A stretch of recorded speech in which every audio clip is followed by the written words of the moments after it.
Childish Gambino's re-release of 31520 released this week under the title of Atavista. It's been long awaited, and it seems like a lot of people generally really like it. I do see some of y'all out there who prefer the original. I get it. But in this video, we're going to be breaking down all the major differences between these two albums, what was added, what was taken away, and what you can expect to be different between these two projects. What's up, y'all? I'm Devon here again for Obligatory. We do this weekly music news segment on this channel every single Friday. Today is May 17th, and at the end of these videos, we always have our collection of the new releases from this week and upcoming albums for next week, next month, for the rest of the year type shit. Quickly, I want to shout out a couple sources that we pulled some info from here. The first being Hot New Hip Hop's TJ Small, who posted an article today, actually, gathering a lot of the same information here. And then aside from that, we pulled a lot of little info and leads from the r/Donald Glover subreddit. On to the major overarching changes for this album. I would say one of the biggest things you might notice early is that 031520 is no longer on streaming services. So if that is the version that you like better, you're going to have to go to the YouTube page for Donald Glover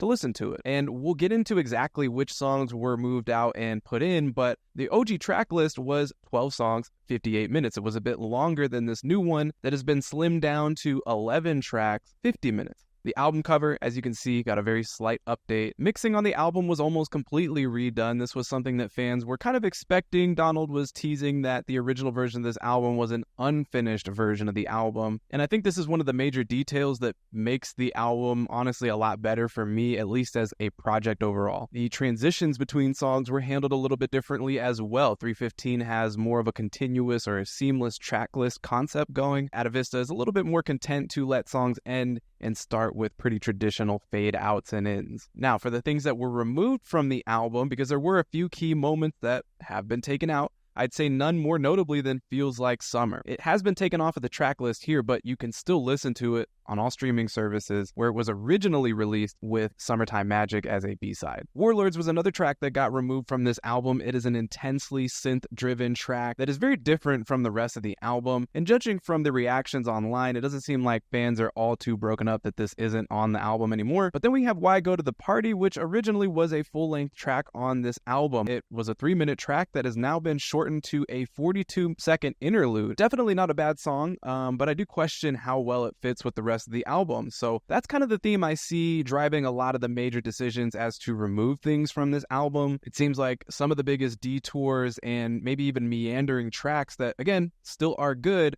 but don't necessarily fit the flow of everything, seem to be like the tracks that were targeted to be removed or replaced. And that does include the original intro, timestamped 000, aka We Are, was replaced with Atavista, which is a new song. And I think that kind of takes us into things that were added into the album. So starting with Atavista, it's a totally new track, which has been heard and out there in some capacities before. And I think it's a really great addition and honestly a better intro to this album, at least in this iteration. It's very cool. Then that leads us to Human Sacrifice, which is a much more widely well-known grail, honestly, that Gambino fans have been asking for years. People have known what the whole song sounds like, but to have it in an official capacity is something that I'm sure a lot of fans are really excited about. But at what cost? Because there was a lot of stuff that got taken out of here. And personally, I'm not super mad at the changes. I think they mostly are for the better, but I'm also not like a hardcore fan of this album and how it was originally presented. There were a couple new guests on the album.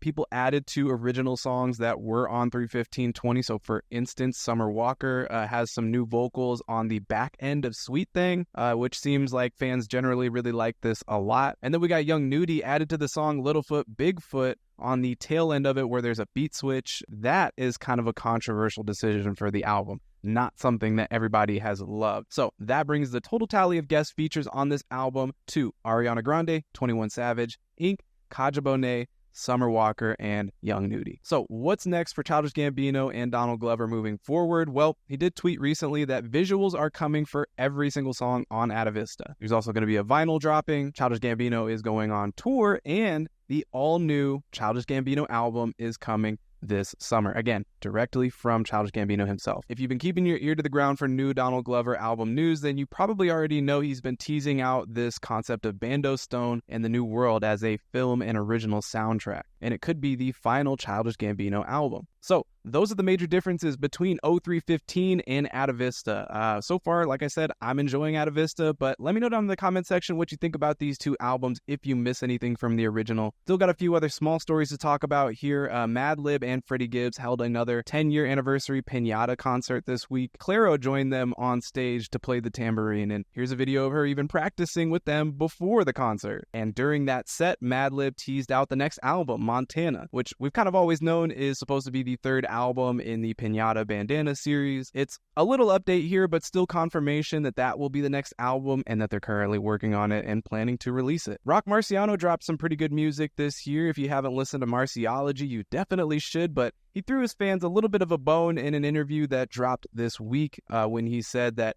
him and KAY could still do a collab album. Specifically, he says that it definitely could still happen. There would be some hurdles to get over to actually make it happen, and they would need that undivided time together to make it happen. They're two very busy people, but of course, it's still something that they want to do. Next up, got to do that weekly update on the Drake and Kendrick beef. Of course, the biggest story of the year. Twitter, just online in general, has made this situation even more weird than it already was. Y'all probably saw the account Ebony Prince 2K24 popping up, confirming that there was actually somebody out there not sent by Drake to feed some of the information to Kendrick that he got. It's a little tough for me to explain. It's all really gotten very weird, so I have tagged a video down in the description. One of the obligatory members, Roc Marci, he's generally covered this entire situation from top to bottom, so if you want more details on that, I'd say go to that video. We also have an article linked down in the description as well. Moving on to notable new releases from this week. Again, not the full slate of new releases, kind of my condensed highlighted version of my favorite new releases that came out this weekend and some other people in Obligatory's favorite releases that came out this week as well. If you've been keeping up with our show weekly, then you know this week was a big, huge, fat album week. We got the long-awaited Beth Gibbons solo studio album. We got the Shellac album, rest in peace to Steve Albini, just passed away last week. Billie Eilish's new album. On the hip-hop side of things, we got Rhapsody, Akami, obviously the Childish Gambino project that was re-released. A new No Worries single, Anderson .Paak and Knowledge, their album is coming out June 7th. The Chance the Rapper and DJ Premier song that I mentioned last week is pretty phenomenal, straight up. Crossing my fingers, really hoping Chance can come back with something strong with this new album coming.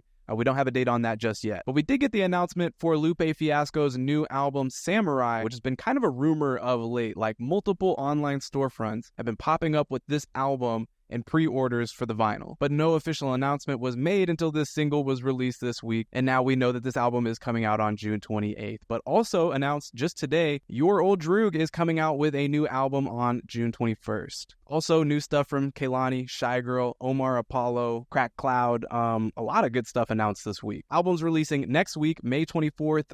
A lot of stuff is coming out, but really a lot has come out in the last couple months. Stuff I'm still honestly catching up on, so I may not get to a lot of this. Albums releasing the rest of May, kind of the same story for the 31st of the month, but albums for the rest of the year. Still a lot to look forward to. Charlie XCX, No Worries, Hiatus Coyote, Lupe Fiasco, Porter Robinson, Raven Lenae, Bia Badoobie. I mean, really a lot of pretty good stuff for the rest of the year. So if you like getting caught up on the news weekly, then consider subscribing. Also, click on the like button, dropping a comment in here every once in a while is a great way to make sure we stay in your feed when we drop new videos. You know, that algorithm thing is what it is. So we just want to say thank you again. End of the video. Shout out to you. You're a freaking real one. And thanks for watching.